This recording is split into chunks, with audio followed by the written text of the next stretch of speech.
चलिए एक बार फिर आपका स्वागत है इम्बाइब इंग्लिश क्लासेस के इस नए वीडियो लेक्चर में। देखिए आज के इस वीडियो लेक्चर में मैं आपको बताने वाला हूं एक्टिव और पैसिव वॉइस के बारे में कि एक्टिव वॉइस और पैसिव वॉइस क्या होता है। देखिए इंग्लिश का ये जो टॉपिक है ना, एक्टिव और पैसिव वॉइस, ये कई लोगों के लिए तो बहुत ही इजी और कई लोगों के लिए बहुत ही डिफ़िकल्ट होता है।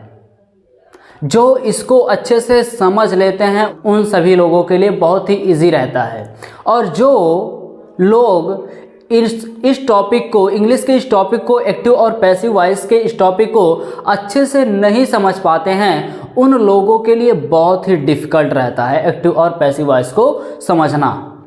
तो जिन लोगों के लिए डिफ़िकल्ट है अभी भी एक्टिव और पैसिव वॉइस का ये टॉपिक इंग्लिश का, आप इस वीडियो लेक्चर को ज़रूर देखिए, क्योंकि मैं गारंटी के साथ कह सकता हूँ कि इस वीडियो लेक्चर को पूरा देखने के बाद आपको कोई भी डाउट या कोई भी डिफ़िकल्टी नहीं रहेगी एक्टिव और पैसिव वॉइस के सेंटेंस को समझने के लिए। तो चलिए देखते हैं कि एक्टिव और पैसिव वॉइस का सेंटेंस क्या होता है, कैसे हम पहचानते हैं कि ये सेंटेंस एक्टिव वॉइस का सेंटेंस है और ये सेंटेंस पैसिव वॉइस का सेंटेंस है, और क्या रूल होता है सेंटेंस को बनाने का, किस तरह से हम पहचानते हैं, क्या पहचान होती है, क्या स्ट्रक्चर होता है, क्या कॉमन चीज़ें होती हैं पैसिव वॉइस में। तो चलिए देखते हैं कि पैसिव और एक्टिव और पैसिव वॉइस क्या होता है। देखिए ये वीडियो लेक्चर है active and passive voice.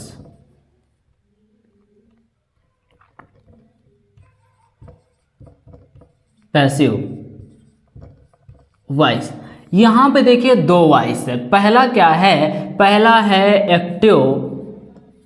Active voice और दूसरा क्या है, दूसरा है पैसिव वॉइस। अब ये देखिए एक्टिव वॉइस क्या होता है और पैसिव वॉइस क्या होता है, चलिए इसके बारे में जान लेते हैं तो फिर आगे बढ़ते हैं। क्योंकि जब हमें फाउंडेशन ही नहीं पता रहेगा कि फाउंडेशन क्या है, रूट क्या है इसका, तो फिर हम आगे नहीं बढ़ सकते हैं। देखिए अगर हम बात करें यहाँ पे एक्टिव वॉइस के बारे में, तो देखिए मैं इन दोनों टॉपिक को समझाने के लिए, बताने के लिए आपके सामने दो सेंटेंस रखता हूँ। पहला सेंटेंस क्या है, पहला सेंटेंस ये है कि राम आम खाता है, राम आम खाता है। और दूसरा सेंटेंस क्या है, दूसरा सेंटेंस ये है आम खाया जाता है, आम खाया जाता है। अब जरा इन दोनों सेंटेंस को देखिए, एक सेंटेंस इसमें एक्टिव का है और एक सेंटेंस इसमें पैसिव वॉइस का सेंटेंस है। देखिए पहले हम इसके बारे में चर्चा कर लेते हैं कि क्या ये सेंटेंस एक्टिव वॉइस का है या क्या ये सेंटेंस पैसिव वॉइस का है। तो देखिए सेंटेंस क्या है, पहले पूरा पढ़िए इसको। पहला सेंटेंस क्या है, राम आम खाता है। अब अगर मैं आपसे ये डायरेक्ट ये कह दूं कि ये सेंटेंस एक्टिव वॉइस का है, तो आपके मन में एक क्वेश्चन आएगा कि आखिर क्यों ये सेंटेंस एक्टिव वॉइस का सेंटेंस है। तो देखिए एक्टिव वॉइस का सेंटेंस वो सेंटेंस होता है जिसमें काम करने वाले को प्रमुखता दिया जाता है, प्रायोरिटी दी जाती है, इंपॉर्टेंस दिया जाता है। वो सेंटेंस क्या होता है, वो सेंटेंस एक्टिव वॉइस का सेंटेंस होता है। जैसे यहाँ पे देखिएगा राम आम खाता है, यहाँ पे किसको प्रायोरिटी दिया गया है, किसको इंपॉर्टेंस दिया गया है, किसको प्रमुखता दिया गया है, इसमें काम करने वाले को यानी सब्जेक्ट को, जो काम करने वाला है उसको प्रमुखता दिया गया है। तो जिस सेंटेंस में काम करने वाले को प्रमुखता दिया जाता है या दिया गया होता है, प्रायोरिटी दी जाती है या इंपॉर्टेंस दिया जाता है, वो सेंटेंस क्या होता है, पैसिव वॉइस का सेंटेंस होता है। अब जरा इस पे आते हैं।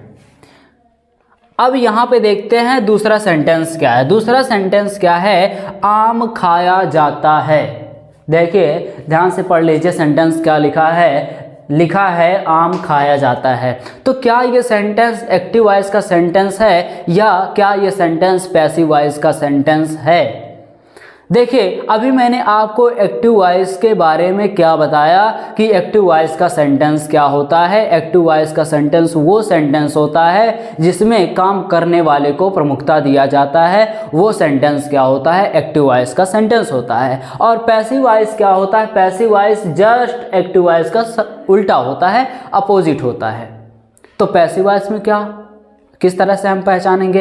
देखिए पैसिव वॉइस क्या होता है, पैसिव वॉइस में काम करने वाले को ना बल्कि काम को प्रमुखता दिया जाता है, तो वो क्या होता है, वो सेंटेंस पैसिव वॉइस का सेंटेंस होता है। यानी हम ये कह सकते हैं कि पैसिव वॉइस का सेंटेंस वो सेंटेंस होता है जिस सेंटेंस में काम करने वाले को नहीं बल्कि काम को प्रमुखता दिया जाता है, वो सेंटेंस क्या होता है, वो सेंटेंस पैसिव वॉइस का सेंटेंस होता है। जैसे यहाँ पे देखिए आम खाया जाता है, अब किसके द्वारा खाया जाता है यहाँ पे मेंशन नहीं किया गया है, कौन खा रहा है आम यहाँ पे मेंशन नहीं किया गया है, यानी काम करने वाला यहाँ पे कौन है नहीं बताया गया है। तो यहाँ पे क्या बताया गया है, यहाँ पे केवल एक चीज़ बताया गया है कि काम क्या होता है या काम क्या हो रहा है। ठीक है, तो ये सेंटेंस क्या होता है, इस तरह का सेंटेंस पैसिव वॉइस का सेंटेंस होता है। देखिए यहाँ पे मैं एक्टिव और पैसिव वॉइस के हर एक टॉपिक को तो नहीं कवर कर पाऊंगा, लेकिन आने वाले वीडियो लेक्चर में आपको हर एक पॉइंट के बारे में बताया जाएगा, एक्टिव वॉइस और पैसिव वॉइस के बारे में।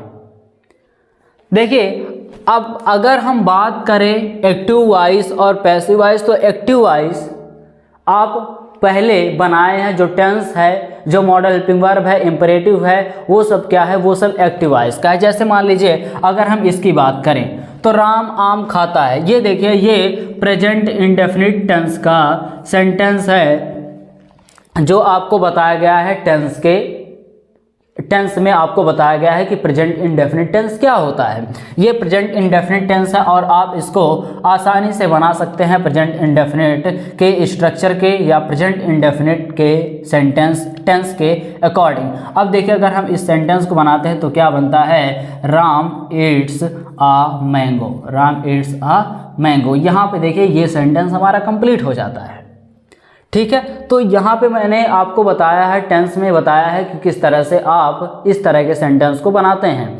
अब अगर हम पैसिव वॉइस के बारे में बात करें तो चलिए यहाँ पे ये मेंशन कर लेते हैं कि पैसिव वॉइस में कॉमन क्या होती है, कैसे हम पहचान लेंगे कि ये सेंटेंस हमारा पैसिव वॉइस का सेंटेंस है। तो देखिए एक चीज़ आप ध्यान में रखिएगा कि पैसिव वॉइस के सेंटेंस में हमेशा वर्ब की थर्ड फॉर्म का यूज किया जाता है, जिसे क्या कहा जाता है, पास्ट पार्टिसिपल फॉर्म कहा जाता है।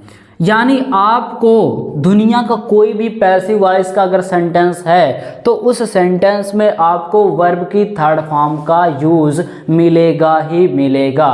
अगर उस सेंटेंस में वर्ब की थर्ड फॉर्म का यूज किया गया है तो आप कह सकते हैं कि ये सेंटेंस क्या है, ये सेंटेंस पैसिव वॉइस का सेंटेंस है। और दूसरा चीज़ क्या है, देखिए दूसरा चीज़ ये है कि सेंटेंस में आपको बी, बीइंग और बीन का यूज़ कहीं कहीं पे मिलेगा। यानी ये भी चीज़ें कॉमन है कि आपको पैसिव वॉइस के सेंटेंस में बी, बीन और बीन मिलेगा ही मिलेगा। कहाँ पे मिलेगा मैं आपको बताऊंगा आने वाले वीडियो लेक्चर में। तीसरी चीज़ क्या है, तीसरी चीज़ ये है कि जब, अच्छा मान लीजिए ये सेंटेंस इस तरह से होता कि आम राम के द्वारा खाया जाता है, आम राम के द्वारा खाया जाता है, तो यहाँ पे जो द्वारा का सेंस बन के आता है वहाँ, यानी द्वारा के लिए हम किसका यूज़ करते हैं, बाई का यूज़ करते हैं। तो आप ये भी कह सकते हैं कि बाई भी क्या है, कॉमन है, ये भी मिलता है।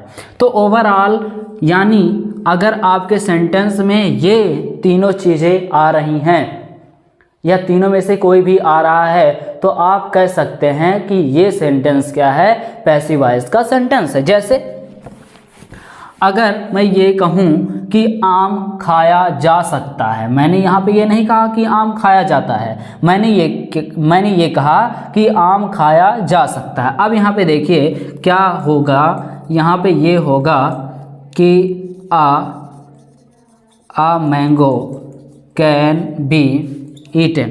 आ मैंगो कैन बी ईटन। अब यहाँ पे देखिए ये सेंटेंस पैसिव वॉइस का सेंटेंस है कि नहीं है? हाँ, ये सेंटेंस पैसिव वॉइस का सेंटेंस है। क्यों? क्योंकि देखिए यहाँ पे बी आ रहा है जो मैंने आपको बताया है, और एक चीज़ और है जो क्या है, वर्ब की थर्ड फॉर्म। तो ये पैसिव वॉइस का सेंटेंस है। आम खाया जाता है, इसको भी देख लेते हैं। A mango is eaten, a mango is eaten. अब यहाँ पे देखिए ये सेंटेंस पैसिव वॉइस का सेंटेंस है कि नहीं? हाँ, ये भी सेंटेंस पैसिव वॉइस का सेंटेंस है। क्यों है? क्योंकि यहाँ पे भी देखिए वर्ब की थर्ड फॉर्म का यूज किया गया है। अच्छा, इस सेंटेंस को अगर हम ये कहें कि आम राम के द्वारा खाया जाता, तो हम क्या करेंगे? हम कुछ नहीं करेंगे, बाई के साथ राम का यूज कर देंगे, तो ये क्या हो जाएगा, आम राम के द्वारा खाया जाता। अब यहाँ पे देखिए बाई का यूज किया गया है। ठीक है, तो जब भी आपको किसी भी सेंटेंस में इस तरह का फॉर्मेशन मिलता है, तो आप कह सकते हैं कि ये सेंटेंस पैसिव वॉइस का सेंटेंस है। आगे के आने वाले वीडियो लेक्चर में आपको हर एक चीज़ के बारे में बताया जाएगा कि कैसे सेंटेंस को हम एक्टिव वॉइस से पैसिव वॉइस में कन्वर्ट करते हैं। तो आज के इस वीडियो लेक्चर में मैंने एक्टिव और पैसिव वॉइस के बारे में छोटा सा ओवरव्यू दिया कि एक्टिव और पैसिव वॉइस क्या होता है, कैसे इसको पहचानते हैं। आगे आने वाले वीडियो लेक्चर में मैं हर एक पॉइंट के बारे में आपको बताऊंगा कि किस तरह से हम एक्टिव वॉइस के सेंटेंस से पैसिव वॉइस के सेंटेंस में कन्वर्ट करते हैं। इस पूरे वीडियो लेक्चर को देखने के लिए आपको बहुत बहुत धन्यवाद।